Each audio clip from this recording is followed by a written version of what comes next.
I want to get married, or by the end of the year, I'm going to buy you a hair. Or trying to get pregnant, you guys are not yet pregnant.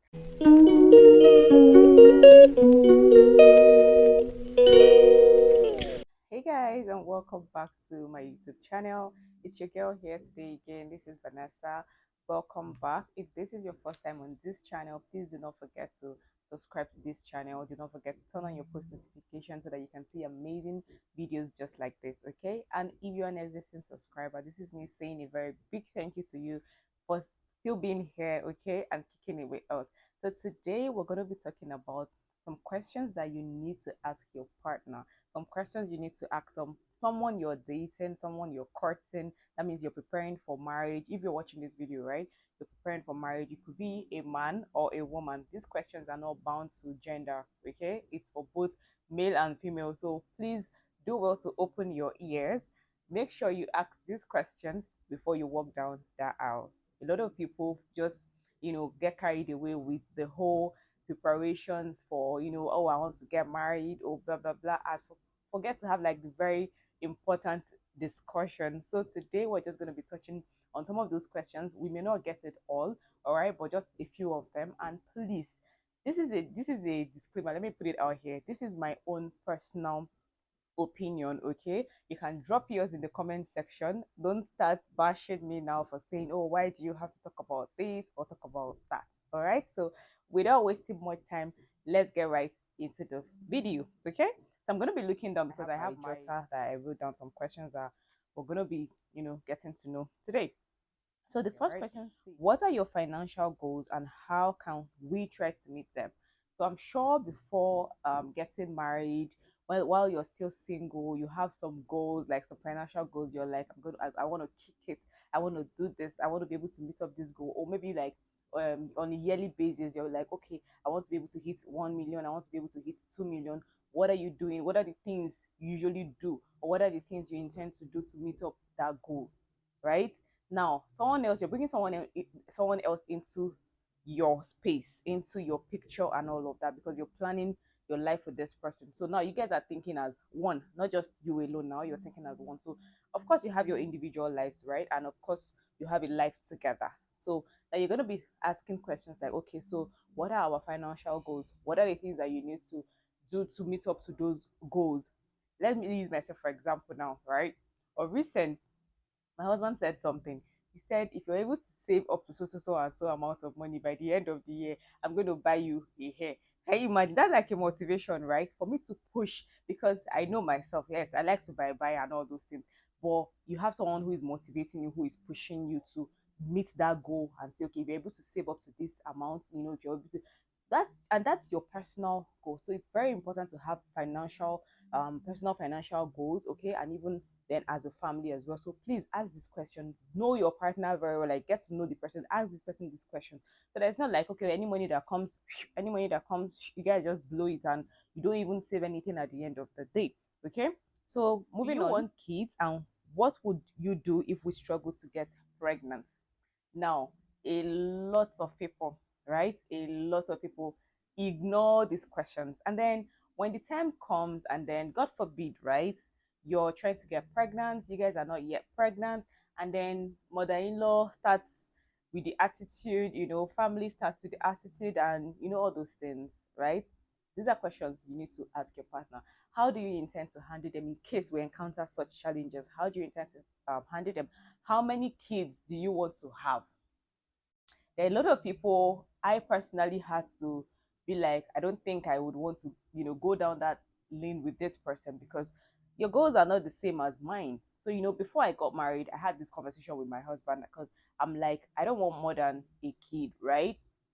And then my husband is like, oh yeah, me too, right?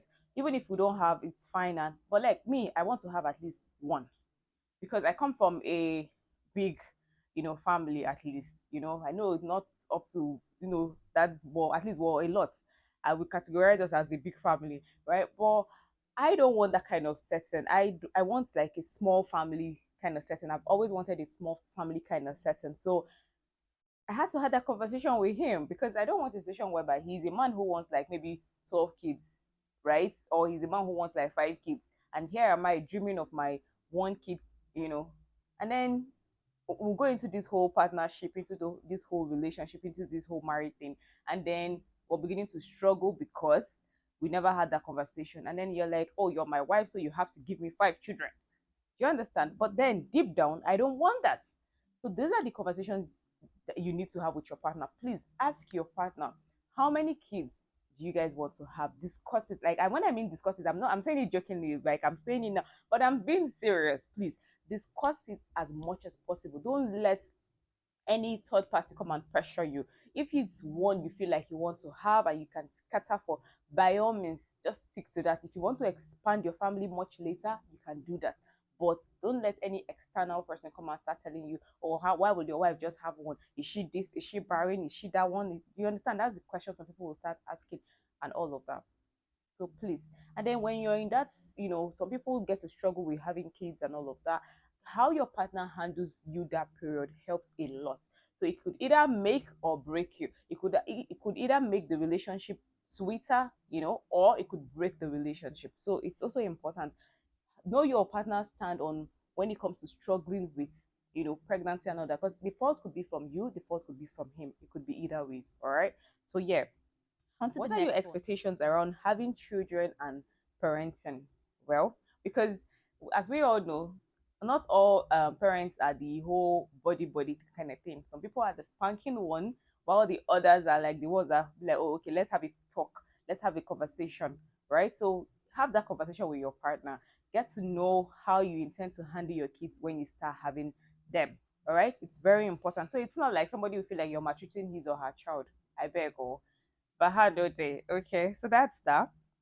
Then another thing is you should know your partner's communication style. What's your communication style? In fact, this one should even be even while you're still in a relationship, not just even preparing for marriage yet. Even while you're in a relationship, it's good to know your partner's style of communication, because you could be, maybe your partner is mad, for example, right? Like he's upset, she's upset, and then you could be getting the person present and all of that.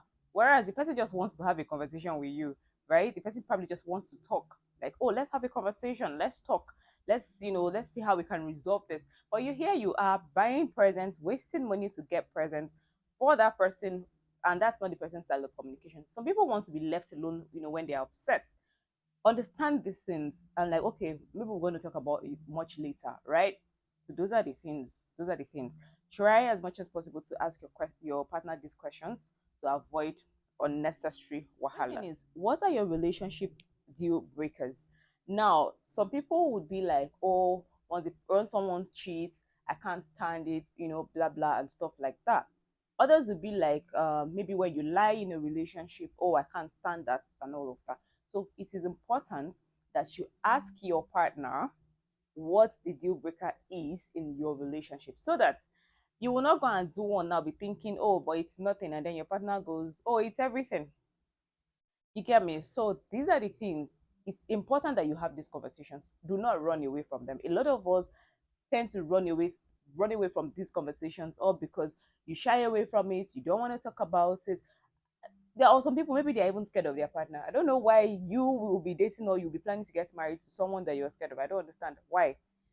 When you can just sit down and have that proper, because your partner is supposed to be like your best friend. Your partner is supposed to be your person, right? So you shouldn't be scared having those kind of conversations with your partner. You shouldn't be scared bringing up topics that would help the both of you grow. By all means, please talk about these things.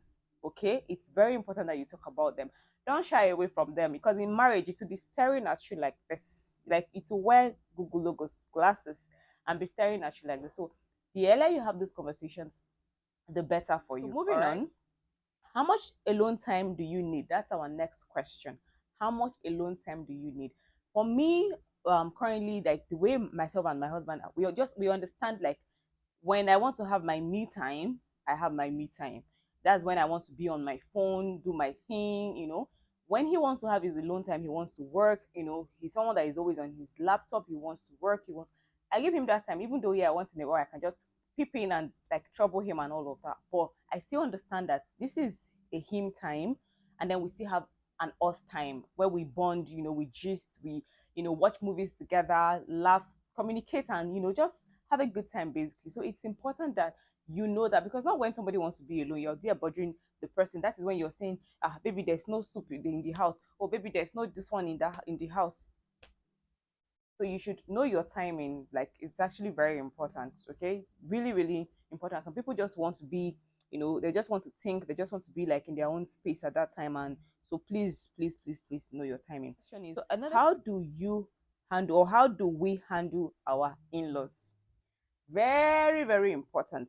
Now, when you get married, or when you're getting married, you need to talk about this with your partner, because a lot of people tend to have issues, unnecessary issues, I will call them, when they just maybe just got married, in-laws are coming, in-laws are around, and stuff like that. So you need to know, oh, if this person comes around, or let's say if your mother comes around, how long do you intend your mother to stay with us, right? For me and my husband, from the very get-go, we're like, okay, once we get married, oh, we don't want a situation where we're bringing in anybody. We just want to be by ourselves. At least that 1 year, 2 year, just have a good time with yourself. Spend time, more quality time with your partner. Get to know this person better, because you see that first few months of marriage, like, everybody is in a different mental space. That's the truth. Some people will feel like you're in a honeymoon space. It's not just honeymoon, because that's when you're seeing things like, oh, he does not drop the toilet seats, or oh, she does not clean well, or oh, she does not do that, she does not do that. You understand? So that's not the time to start bringing in, you know, people around to be like, oh yeah, oh, come and pack everybody of my family member and come and stay. It's okay to want to assist. Don't get me wrong, please. It's okay to want to have your family members around, but let it be like a limited time, especially when you're just settling in. Okay, it's very important. And even the whole omugo thing, because yeah, some people they get married immediately, and then they're just taking, and before you know, your mother is around, his mother is around, and stuff like that. Omugo is usually like 3 months. That is understandable. Not somebody that will come and start staying for 6 months, please. They don't need a roommate or a housemate. Don't come and add your own to the couple zone already. All right, so that's that. So next questions: what are your fantasies surrounding marriages? For some people, they already have like a list of things they want to do when they get married, or maybe they want to travel. Do you understand? He might be somebody that, oh, he wants to travel a lot. He'll be like, oh, we want to let's spend time together, let's go here, let's go here. Or you have other activities like cooking home meals together, or having Sunday outings, like, okay, this is like our routine, every Sunday we're going to be going out, we're going to be eating out, things like that.